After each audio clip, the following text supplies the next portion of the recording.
O Senhor esteja convosco. Proclamação do Evangelho de Jesus Cristo, segundo Lucas.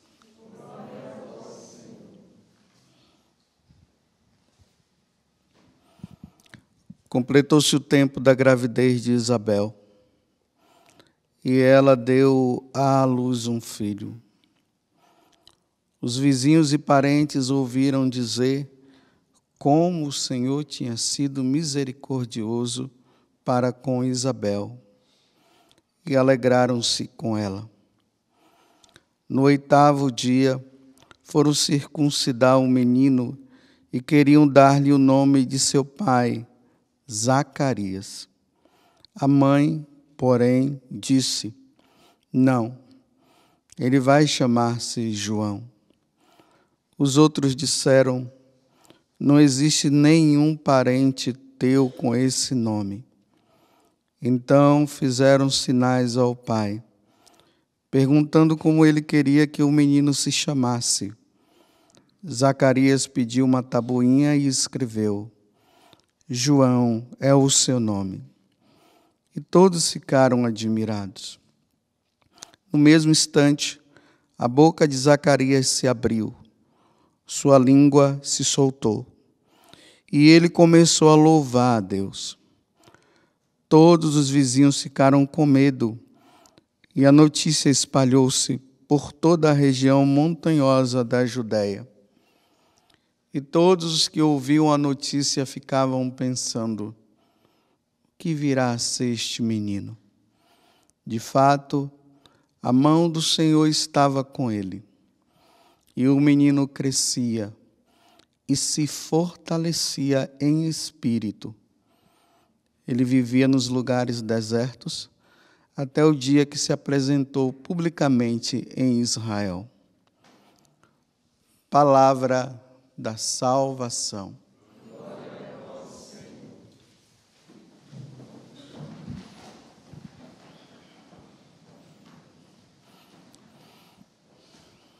Hoje, com muita alegria, nós celebramos não simplesmente uma memória, nem uma festa, mas a solenidade. A solenidade de São João Batista. Dentro da liturgia, quando se celebra uma solenidade, nós rezamos o glória e rezamos o creio. Tamanha é a glorificação daquela festa, daquela celebração que nós estamos celebrando. Então, a igreja ela coloca esse destaque muito importante dentro da Eucaristia. Não é uma solenidade de Nossa Senhora, e muito menos de Nosso Senhor Jesus Cristo. É de João Batista. Vamos dizer assim, um homem comum, mas que não é. Eu falo comum, mas que não é, porque Jesus é Deus, Nossa Senhora é a mãe de Deus, sem pecado, concebida sem pecado e tudo mais.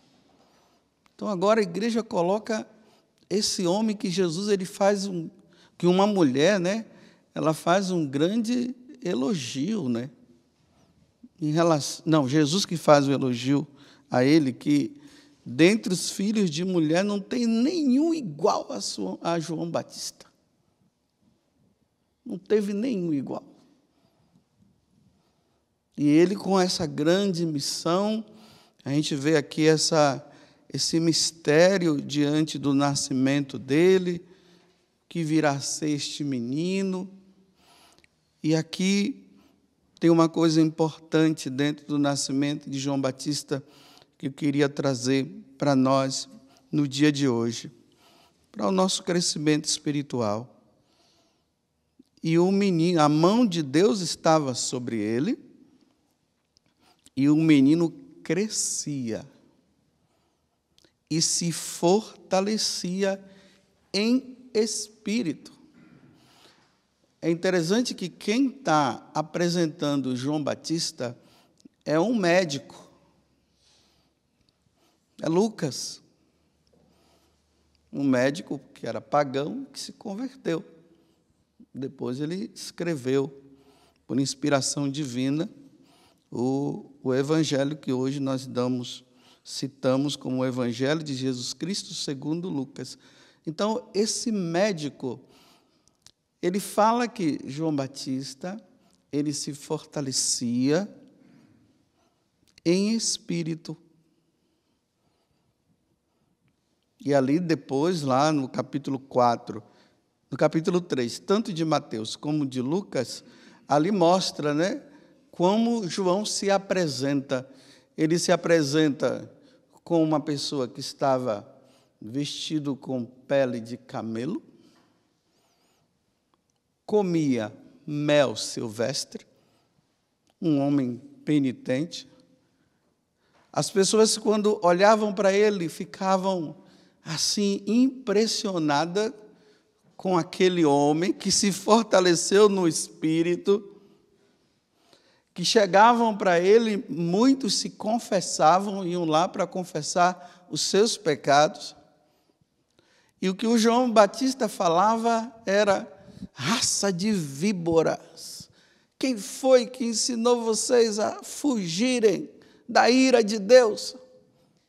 Vocês precisam dar frutos de conversão, de mudança de vida. Eis que o machado já foi posto à raiz.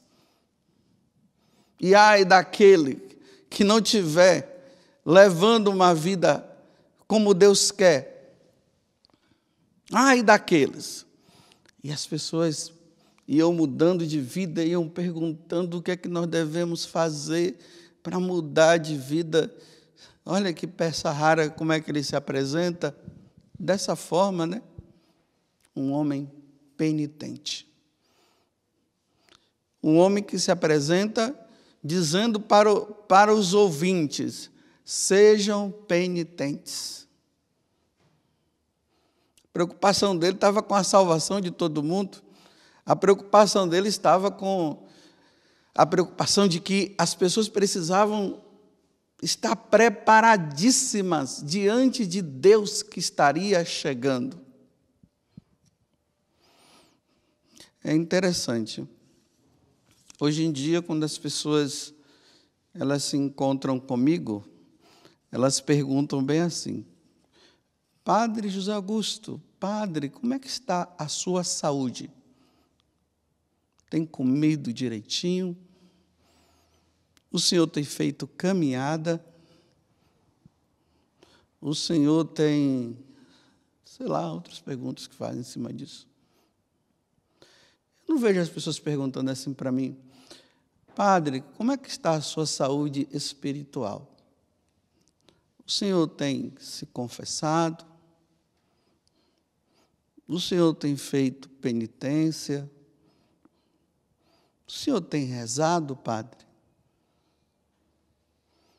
O senhor tem buscado o seu diretor espiritual? Você tem lido as Sagradas Escrituras? O senhor tem lido a vida dos amigos de Deus, que são os santos? O senhor tem se aprofundado na espiritualidade? Não é? Como está a sua saúde? Olha, coma direitinho, viu? Olha, faça a caminhada. No mundo pagão, as pessoas elas não se preocupam com a vida eterna. Elas se preocupam com essa vida. E a única coisa que pode fazer com que as pessoas nessa vida elas prolonguem a sua vida é fazendo exercício físico, é comendo direitinho, é indo no médico e fazendo check-up. Vou abrir um parêntese. Não estou dizendo que não se deve fazer isso. Fecha parêntese. Voltemos. Eu estou dizendo o seguinte, que nós precisamos nos preocupar também com a nossa saúde espiritual. Nós você está se fortalecendo na sua alma, porque provavelmente você está se fortalecendo só no seu corpo. Nós vivemos num mundo secularizado e materialista. O número de cristãos em relação ao mundo dos pagãos, que não se preocupam com Deus, que vivem uma vida secular, o mundo deles, por eles serem maiores, eles poderão nos influenciar. Eles vão nos influenciar pela mídia, eles vão nos influenciar pelas redes sociais, porque não é um mundo de cristão que domina a mídia, não é um mundo cristão que domina os livros, é um mundo pagão que domina tudo isso. Então, nesse mundo pagão, eles vão falar de quê? Olha, você tem que ser rico, você tem que cuidar da sua saúde, veja como é que está. Aí, essa influência, ela acaba entrando na vida cristã. E aí o homem, em vez de ele se preocupar também com a sua salvação, ele acaba se preocupando mais com a vida material. É por isso que nós vemos os cristãos fazendo muitos sacrifícios para ter uma saúde boa, fazendo muitos sacrifícios para não morrer.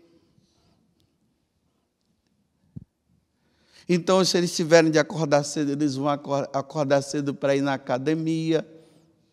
Eles fazem um sacrifício para ir no médico, para fazer, né, para ver como é que está a saúde deles.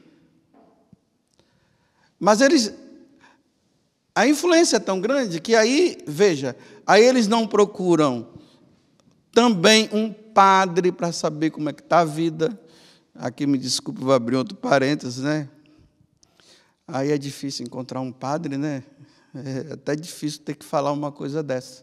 Às vezes é difícil encontrar um padre, né, que possa atender, porque eles também estão preocupados também com o corpo, estão preocupados com o seu físico e tudo mais. Mas voltemos, fecha o parênteses, mas vamos falar o que deveria acontecer.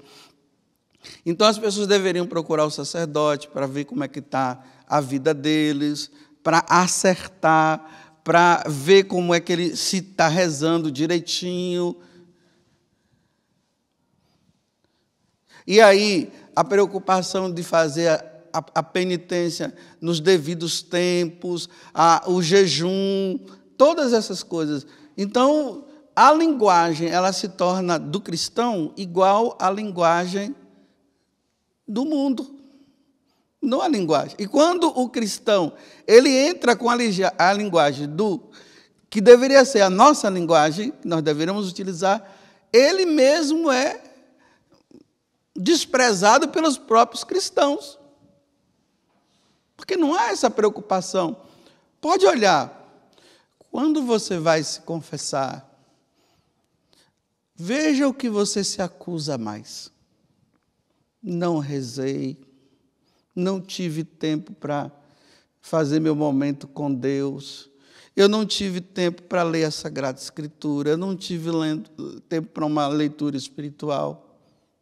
Mas ele teve tempo, né, para ir no médico, ele teve tempo. Diga assim, lá no seu serviço, diga assim para o seu chefe, né? Eu preciso fazer um check-up. Já marquei com o sacerdote para ir conversar com ele. O que é que eles vão dizer? Não, não pode. Que você se preocupe com isso em outro horário. Mas diga assim, eu preciso fazer o meu check-up com o médico, que eu preciso ver. Não, pode ir. Está vendo? A linguagem do mundo pagão, que entra na linguagem da vida cristã, a preocupação maior, que deveria ser, estar pronto para quando Jesus voltar. Não é, acaba não sendo isso. Veja as conversas na nossa mesa. Nossa, você está muito gordo. precisa emagrecer. Como eu já brinquei aqui, né? Como se os gordos não se salvassem. Só os magros é que vão se salvar.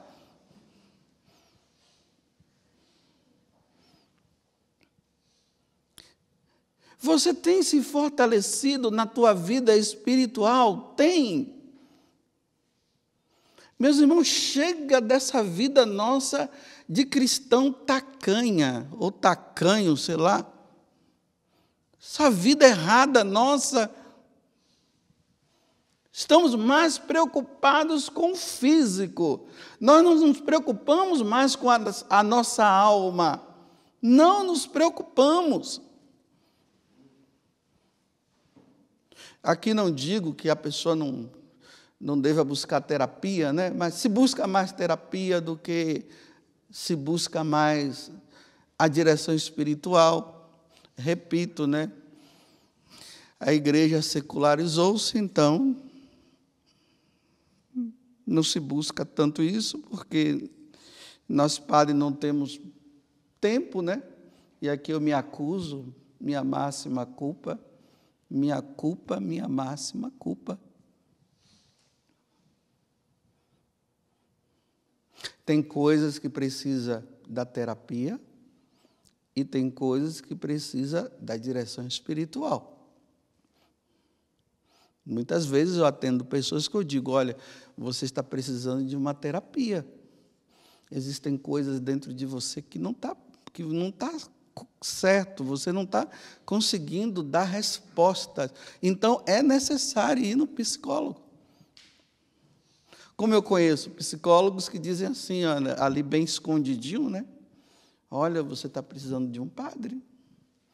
Isso aqui não se resolve na área psicológica, isso aqui se resolve numa vida espiritual. Você precisa de um sacerdote para ele dar algumas respostas para você em relação a isso aqui. Porque isso aqui eu não tenho como dar, porque eu lido mais com a questão humana, a questão espiritual se dá com ele. Aí hoje entrou um psicologismo em tudo. Tudo é autoconhecimento. Eu conheço uma comunidade de irmãs que elas fizeram um inverso total. Antes era muito espiritual, agora é só vida humana, é só autoconhecimento. E estão perdendo vocações, porque as irmãs estão saindo, porque elas não encontram também um auxílio espiritual mais. Foi assim, uma volta de 360 graus. Aí a preocupação é só autoconhecimento. Aí os livros para se ler é só de psicologia, porque antes os livros que se liam eram de espiritualidade, vida dos santos e tudo mais, agora é só psicologia. Aí as pessoas ficam no humano, aí para que ser de Deus? Para que buscar Deus? Um equilíbrio. Precisa-se de equilíbrio, mas não há equilíbrio. Então, quando João Batista se apresenta, ele se apresenta assim que o pessoal causa até um transtorno. Mas quem é esse cara estranho? Roupa de camelo, comendo mel silvestre e gafanhoto. Que cara é esse? Aí os cristãos se apresentam como os pagãos, né? Tudo querendo mostrar que são fortes. Tatuagem no braço, brinco na cabeça, brinco na orelha, aquelas guitarras ensurdecedoras. E eu sou de Deus, não tem diferença.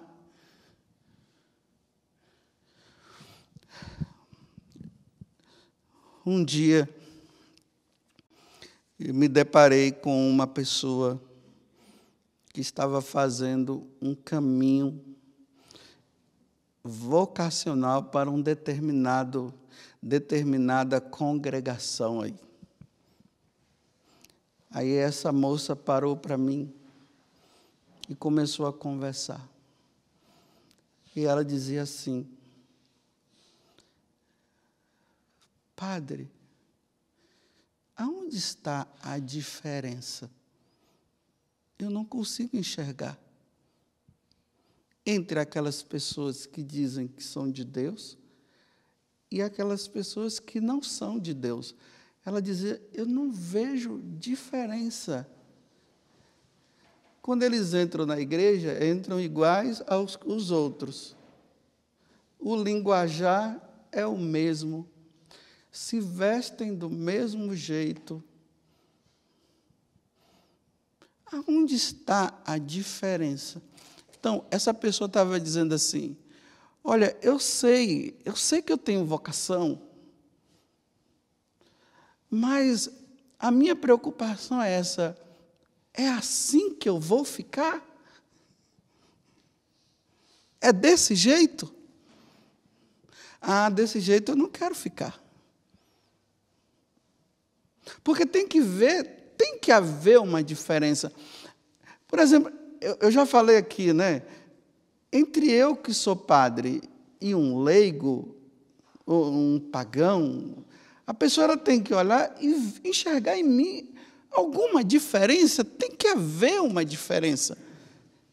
Mas você pegar e colocar todo mundo no mesmo nível, todo mundo igual, e não tem diferença, que estímulo vai se ter para se entrar naquela comunidade, naquela congregação, se o estilo é o mesmo? Aí, de vez em quando, aparece ali, faz uma pregação, faz uma oraçãozinha, mas no dia a dia, olha e diz assim, é igual. As pessoas não querem ser iguais. Por que os jovens, eles se entusiasmam, né, com o radical, com aquela radicalidade, porque é diferente. Mas se não há essa radicalidade, essa diferença, tanto faz como tanto fez. E aí nós encontramos o desastre. O desastre hoje na questão vocacional, nas comunidades e nas congregações é isso. Você chega lá e é tudo igual. Então a pessoa não tem estímulo. Não tem estímulo. Ah, é para ser igual? Então eu vou embora. Lá fora eu vou ser melhor. Aí entra, por exemplo, agora eu vou falar de mim, né? Como eu era questionado antes de eu vir para a Canção Nova. Como eu era questionado pela vida que eu estava querendo levar quando eu entrei no seminário. E o questionamento era porque reza demais. Ah, fica fazendo jejum. Para que fazer isso? Teve uma vez que eu vim da missa, né? Ali foi a gota d'água, foi a primeira. Eu não sou muito de chorar, não. E quem me conhece dificilmente já me viu chorando. É que eu não sou muito de chorar, eu sou um ser estranho mesmo. Aí, eu vim animado, feliz de uma missa. Eu disse, meu Deus, que missa maravilhosa, como eu gostei. Aí, quando eu sentei ali na mesa, né? Tinha o padre ali, o outro, o meu formador, que era um padre. Eu disse, nossa, que missa maravilhosa, que eu gostei tanto. Aí aquele que era o meu formador falou bem assim, tudo é Jesus, só fala de Jesus. Você não tem outra coisa para falar, não? Vou falar o quê? De mulher que eu peguei? De bebida, de cachaça que eu bebi? É isso que eu vou falar? Num lugar que eu estou me preparando para ser sacerdote? Falar do meu time que está vencendo e vestir a camisa do meu time e sair gritando por aí? É isso que queria que eu falasse?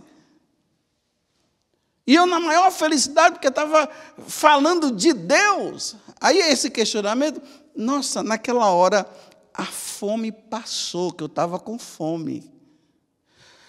Então eu comecei a comer. Assim, ó, fui comendo, engolindo. Levantei da mesa, fiquei em silêncio, fui para o quarto e aí comecei a chorar. Jesus, se eu vim aqui para ser padre, se eu vim aqui para buscar a santidade, se eu vim aqui para ser santo, por que aquela autoridade vem falar para mim justamente isso? Aí dá vontade de largar tudo. Deu vontade. Mas, graças a Deus, eu não vou levar em conta, não. O problema está nele, não está em mim. Se ele já está levando uma vida que não quer saber mais de Deus, problema dele. Agora, eu vou me sujeitar a levar minha vida igual a dele? Jamais, como eu falei ontem. Jamais quer dizer jamais. Jamais. Se ele quer levar uma vida mundana, que ele leve. Mas eu não vou continuar me entusiasmando com as coisas de Deus. Vou continuar me fortalecendo. Vou para a capela rezar assim. Falem quem quiser, eu vou ficar na capela. Na hora do trabalho eu vou trabalhar. Na hora de obedecer eu vou obedecer. Mas vou procurar sim, vou procurar confissão, vou procurar problema de quem não está. Porque é assim que se fortalece.